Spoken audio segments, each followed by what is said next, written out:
Alma, the Airwaves, Lucky of the Orange Couch. Above him, the latest production, Women in Recovery Unite. Once they united on Monday, here is the continuation.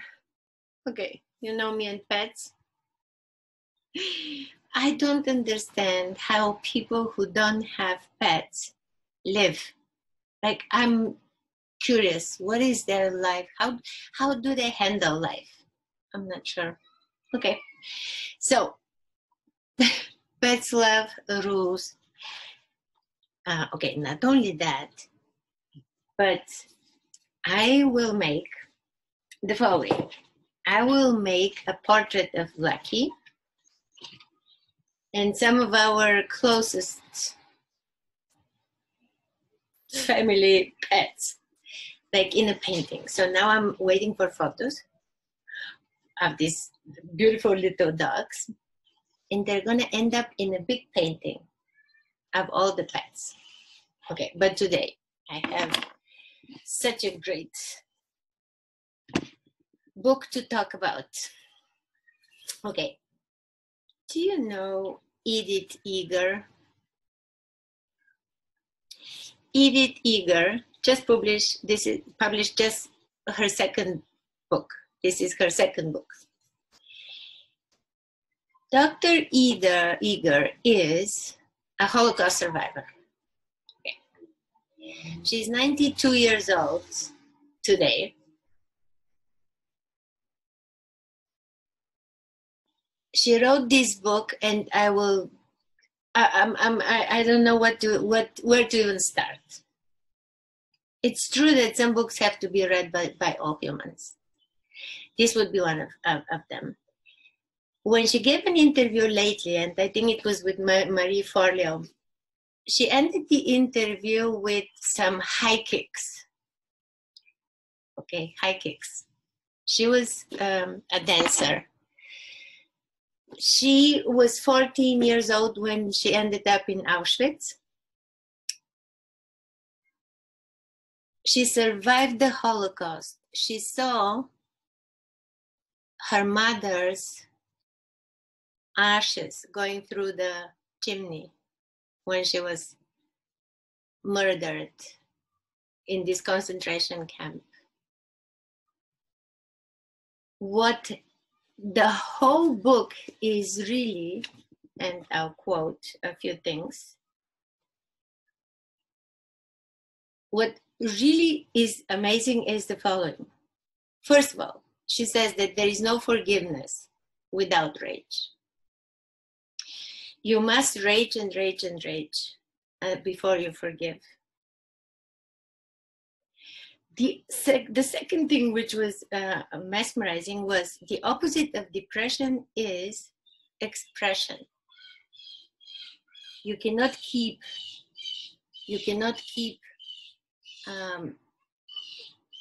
the illness inside. You have to throw the vomit out so that it doesn't poison. She said that she changed the question, why me, into what now? And honestly, thinking of recovery, the question why me is so irrelevant. The question what now becomes everything. Hope is an investment in curiosity. Hope is an investment in curiosity. Choosing hope affects what gets my attention every day. We don't deny the pain. We just tell ourselves it hurts and it's temporary. Then she has she tells a whole story. She says, people don't come to me, people are sent to me. She tells the story about when she was already an eminent psychologist. And, okay, let me show you a picture of her portrait, 92 years old. If nothing else, we share the love for scarves. I think she has, I don't know, 1,000 scarves. Okay, but the story, which is, they sent to her straight from court, court appointed, 14 years old boy who, after entering her office, sits across from her and says, "I think it's time for America to become white again. I will kill all the Jews and gypsies in this country." Now, her reaction, because what she teaches is don't react, respond. She writes, "My first reaction was to really get up," and she's a tiny lady, "grab him and pretty much strangle him. Then I took a deep breath and I asked God, God, what can I do? What shall I do?" And she said, God answered, "Find the bigot in you." She says, "I have no bigot in me. I'm a Holocaust survivor. I have been working all my life helping people, learning to get rid of the prison of their mind and really think of life as a gift and give it forward." And then she says, God said, "Go ahead, search and find the bigot in you." We cannot judge others. We cannot possibly judge them until we judge. She says then, oh, if you blame, as long as you blame, you remain a child, no matter how old are you. Blame has to go. Prison has to go. And okay, the final sentence is, she finishes the book, like, you must read all this. If any book that I mentioned here is worth you going and getting it, please do read this book. So she finishes. "I used to ask, why me? But now I ask, why not me? Perhaps I survived so I can choose what to do with what happened and how to be here now. So I can show others how to choose life. So my parents and all the innocents didn't die in vain."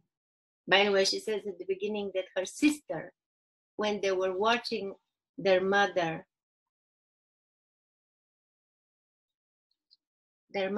ashes going through the chimney, her sister turned and told her, "Spirit never dies. They can never murder spirit." Okay, so I can show others how to choose life, so that my parents and all the innocents didn't die in vain. So I can turn all the lessons I learned in hell into a gift I offer you now. The opportunity to decide what kind of life you want to have, in order to discover the untapped potential lying in the shadows, to reveal and reclaim who you really are. Last paragraph. Honey, may you also choose to give up the prison and do the work to be free. Do the work to be free. To find in your suffering your own life lessons. To choose which legacy the world inherits from you. To hand down the pain or to pass on the gift. I have read many books in my life. She's still alive. Google her. Her presence, Edith Eger. Yeah. When she immigrated to America in 1949, she said, I kept this secret for 20 years because I felt I appeared like a weirdo. Nobody would understand me. So I kept everything inside because I just wanted to be a happy American. Okay, yes, I will probably attach a video, probably not, because I mean, this really took a longer time, but honest to God. Okay, Oprah says, I will be forever changed by Edith Eger's story. Not because Oprah says that, but just a beautiful, beautiful book and a beautiful person, alive, giving interviews. Amazing. Check her out. She finished her interview by giving a high kick. Yes, okay. There are people who are just living legends.